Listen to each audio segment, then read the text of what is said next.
Howdy everybody, and thanks for tuning in to another episode of Clickin' with Mackenzie and the crew.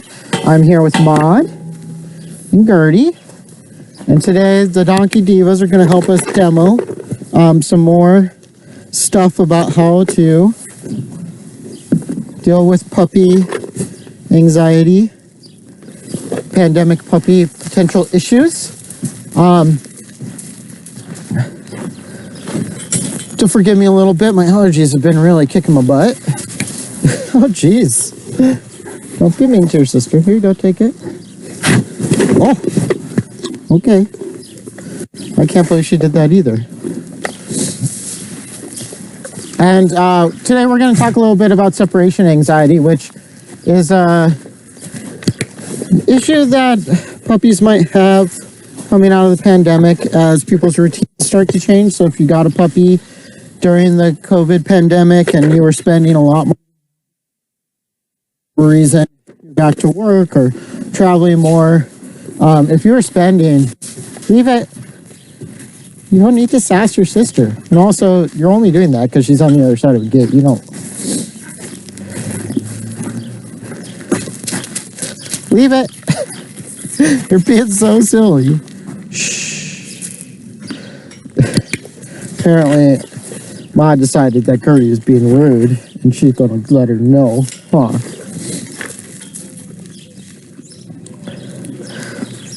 It's very bossy today, huh? Yeah.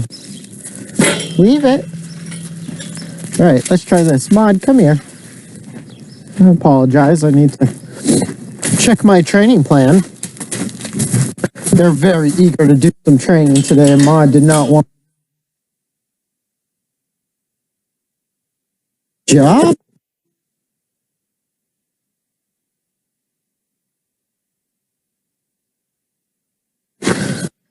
So, when I talk about separation anxiety, I'm talking about very specific kind of behavior.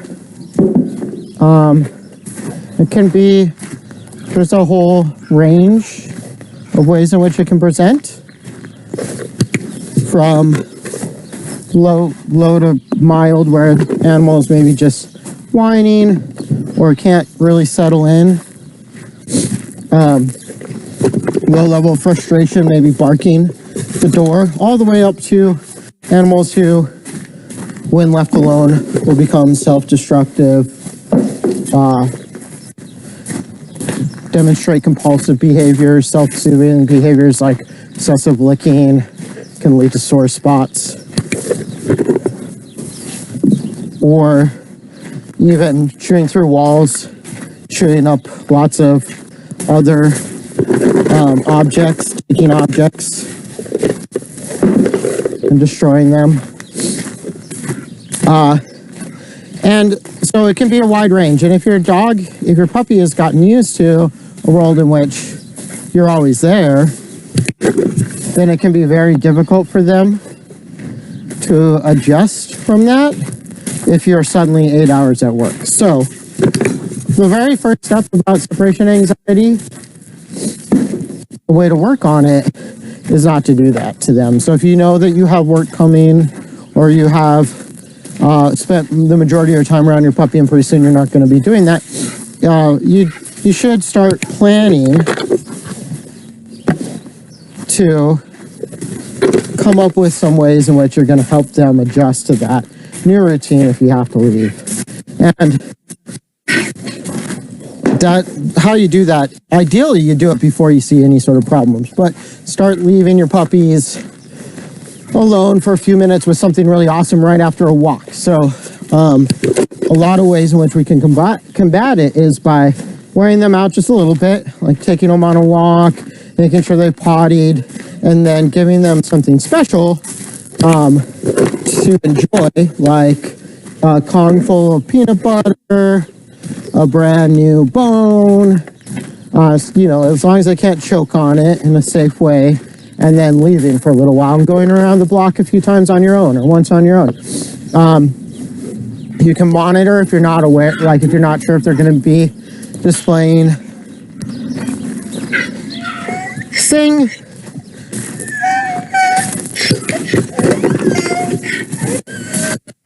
yeah, you want to train any sort of anxiety behaviors, but while you're away, you can just leave a video. You leave your phone out to record and just check. And ideally, what your dog is doing when you leave home is just relaxing. So, for more extreme cases, you might have to do something a little bit more along the lines of what I'm doing with the donkey right now, which is they have some frustration around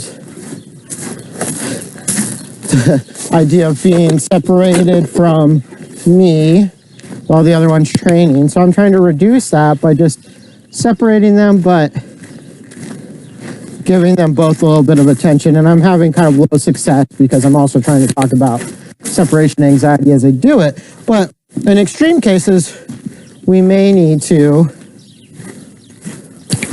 practice things as simple as just walking away from the house a little bit and coming right back. Most people won't get to that level of separation anxiety. However, a lot of people who help people with their animals have been seeing more extreme forms of separation anxiety earlier on, more widespread.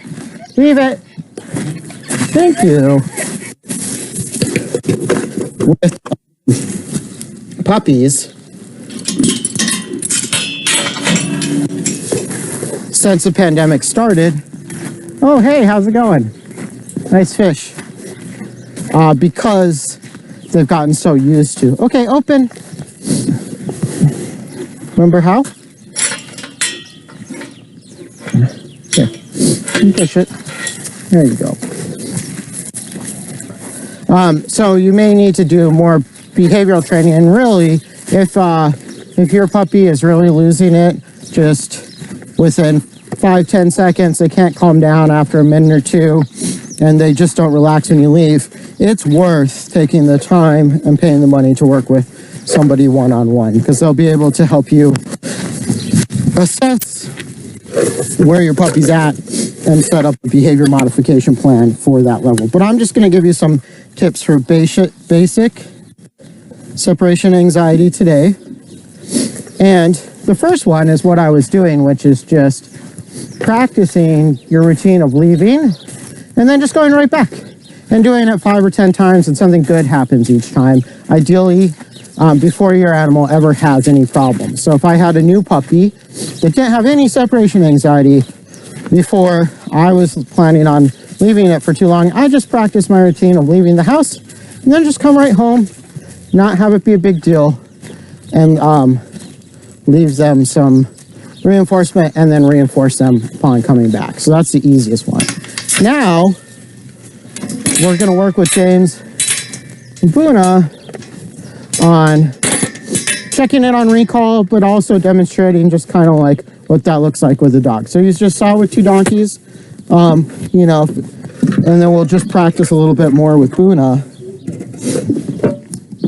on the various ways that you can get your puppy used to you leaving. Good job, ladies. And you go. We'll also just check in on recall too real quick.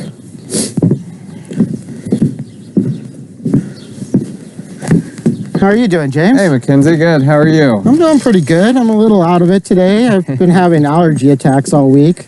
It's that season now, so I'm like even more brain dead than usual after an 8-hour day. Yeah, I've been seeing the cottonwood buds like drop, and as they hit other limbs on the way down, it's just this puff of pollen just going up in the air. Yeah, it started like last week, and I've been having a hard time. Are we on this camera? Yes. Okay, good. So I thought we'd just check in since I had to skip last week because I wasn't feeling so good. How's recall been going? Yeah, it's been going pretty good. We've been having a good time and getting the hang of it a little bit. Until you show up with all your good treats. That was pretty good. You didn't even have to. She checked in pretty fast. I'm a good distraction for where she's at right now, probably. Have you been in, where are you at? Have you been mostly doing just like waiting for the turn? Yeah, she comes right away. I think she's at the point where strong, you can start using a really strong cue. Okay. So let me talk about cues real quick. Yeah. Do you mind if I just borrow her for a second and demo it? By all means. So I like to have 2 recall cues. I like to have an emergency recall cue, and I only use that one to call away from something really, really, really hard. And it's a word or sound that I wouldn't think to use otherwise, and I don't share it with people. Sure. So it's not getting overused. Right. And I only use it if I know something really exciting is coming. And I only start using that cue once the full behavior is being demonstrated. So just like we saw, right, where she did 4 or 5, she knows I have hot dog in here. It's really exciting. She hadn't seen me in a couple of weeks, and she came right away from me. So that's a pretty high level distraction. And look, she saw the hot dog and came back. I would definitely reward that one too. Girl. Yeah, because I didn't pay off very quick, and then she went right back to you. So once I start using that cue, and I'll just use a random cue. It's okay to have, you can have 40 cues. At a certain point, they might lose track, but it is good if it's something really loud that they can hear. So let's see if we can do it. I'll just do, pick a random word. You got any random words in you right now? Buzz. Buzz. Oh, that's really good too. She's like ignoring me, giving you a nice down. All right, let me see if I can get her. This will be a little confusing. All right, so click for just following along. And then as soon as her head turns, buzz! Say it really loud, run away a little bit. Okay. And then I also like to just wait for her to stick around for a second before I send her off again. So click for sticking around. She might have missed that one or dropped 2. So. You missed it. It's right there. Then as soon as she's doing it, buzz! So the reason I'm waiting until she's doing the behavior is I'm pairing the word with the behavior.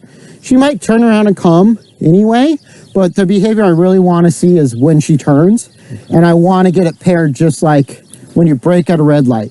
You don't think about it, it's automatic, and I really want to have like a good 10 of those before I try and use it to get her to actually do the turn. Okay. So I'm just trying to pair the behavior with the word.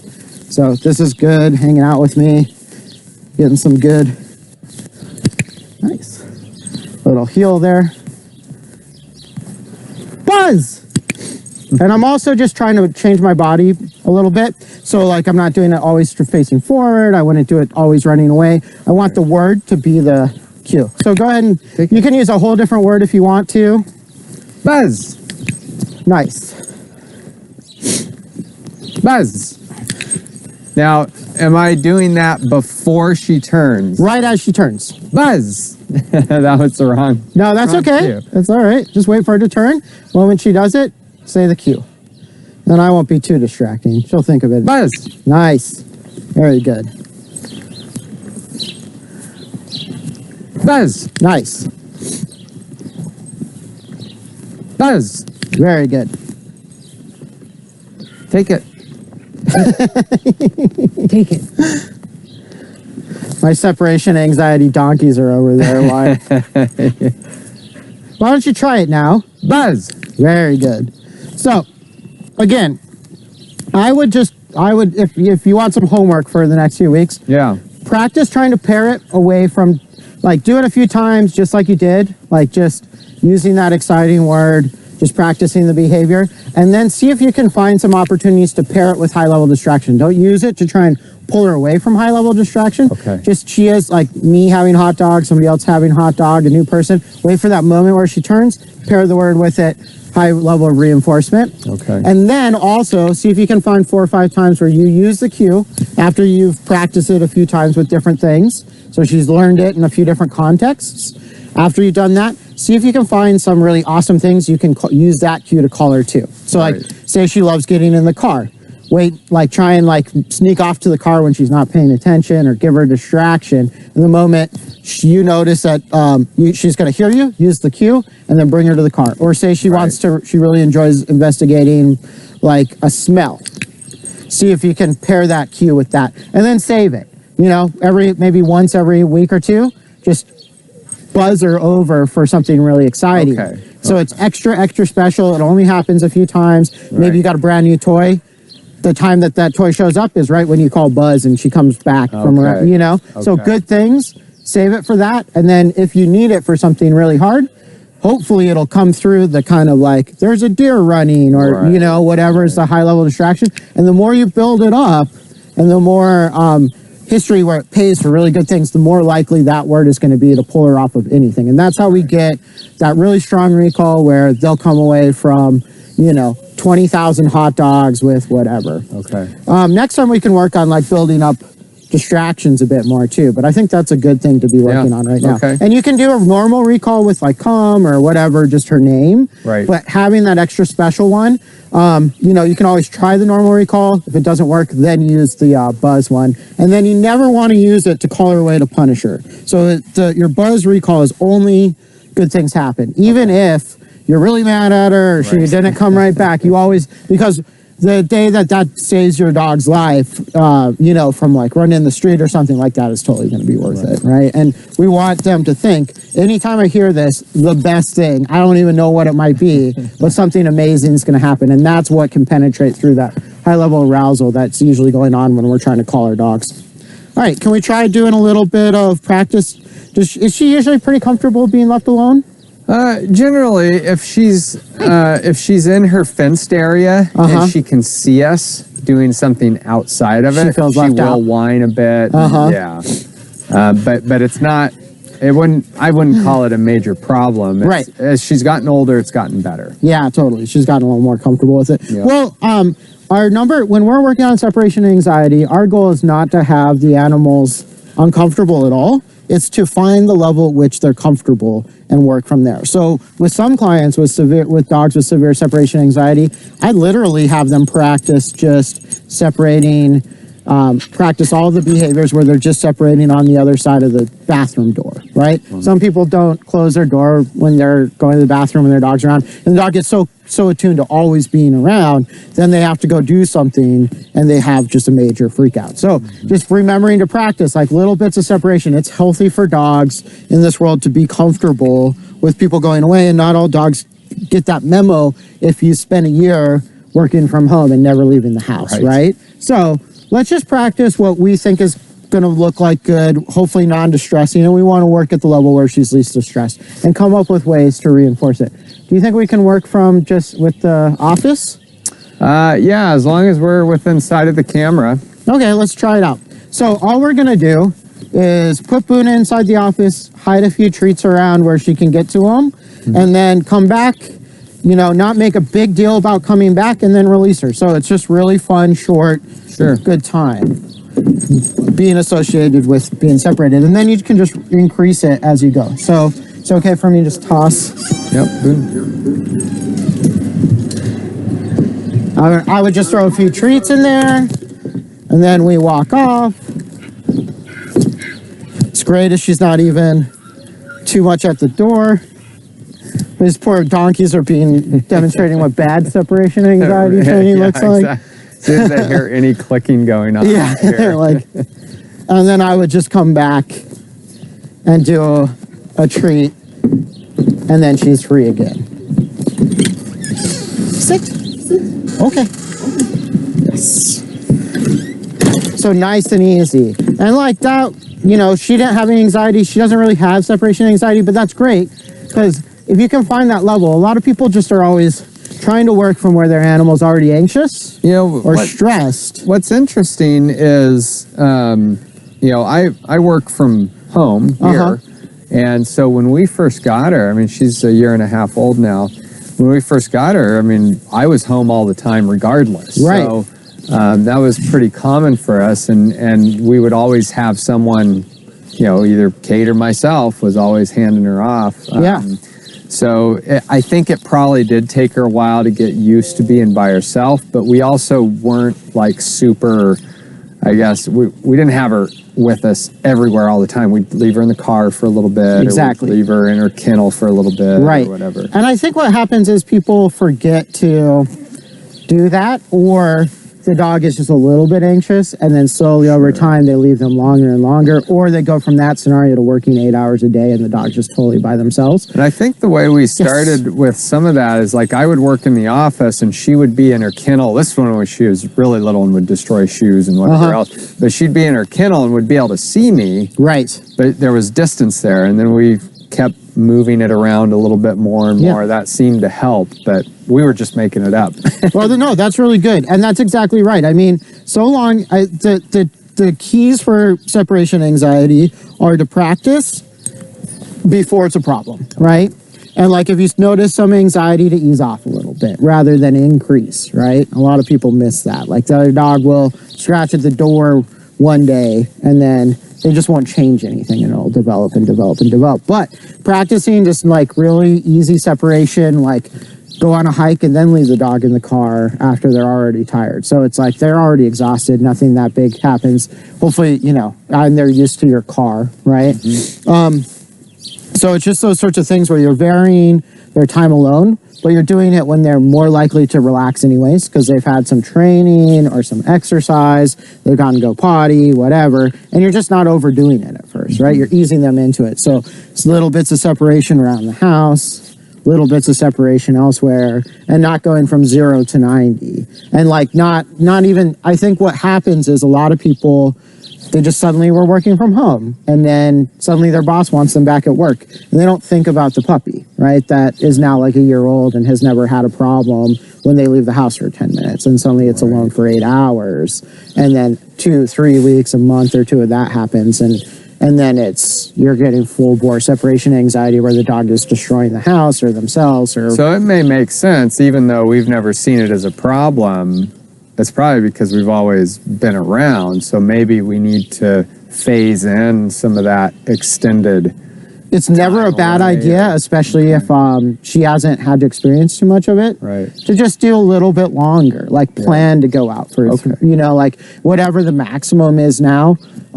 Just like sit. I'm sorry, I'm torturing you with these treats.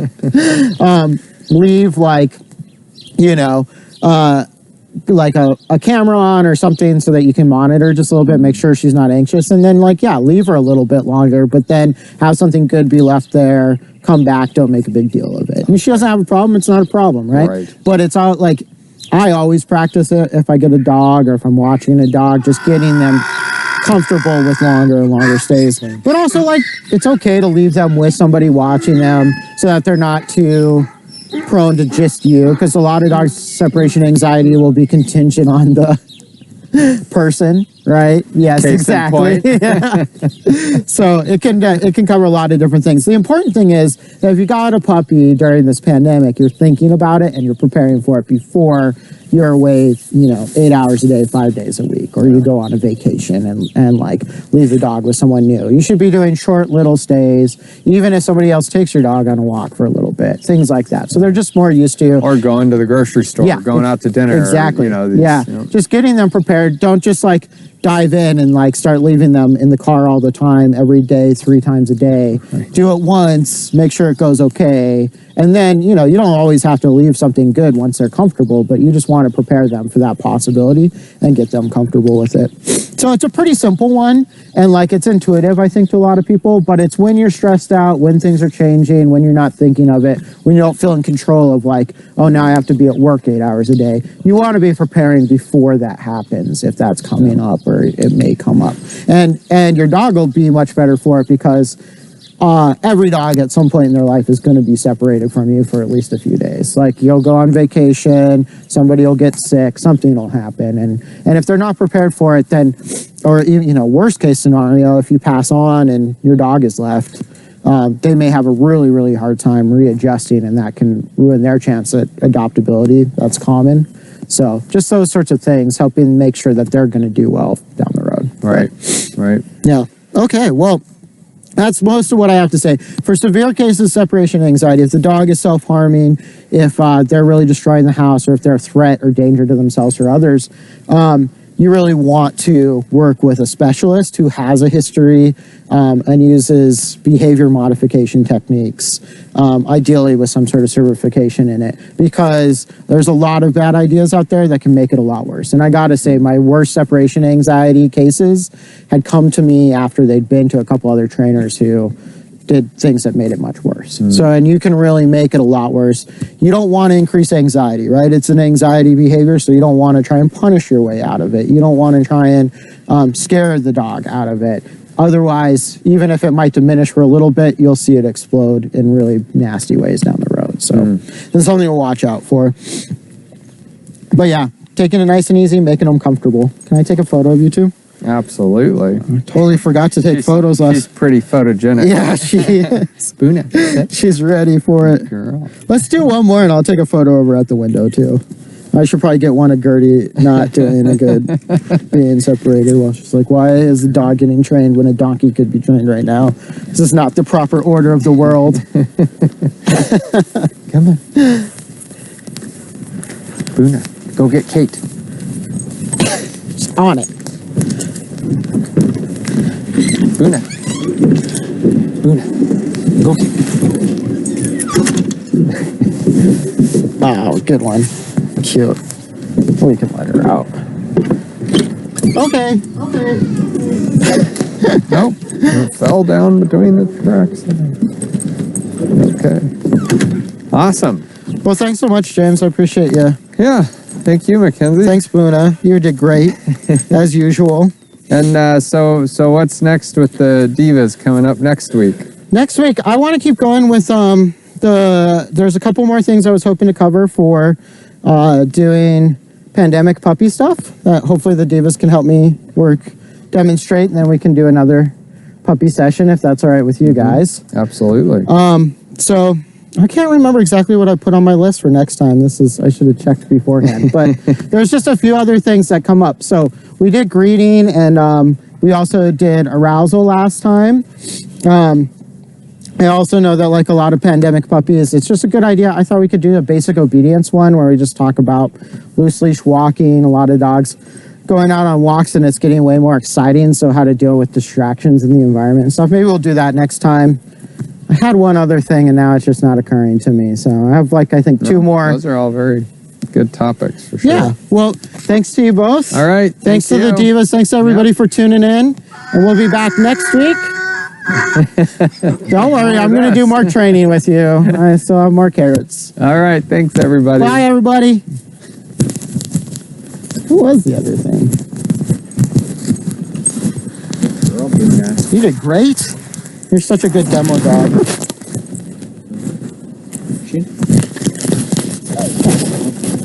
Nice. Okay. Oh, nice. Okay. Nice. It's like I'm really good at that. Have you ever taught her do-si-do? No, what's that? I'll show you real quick. It's a fun one.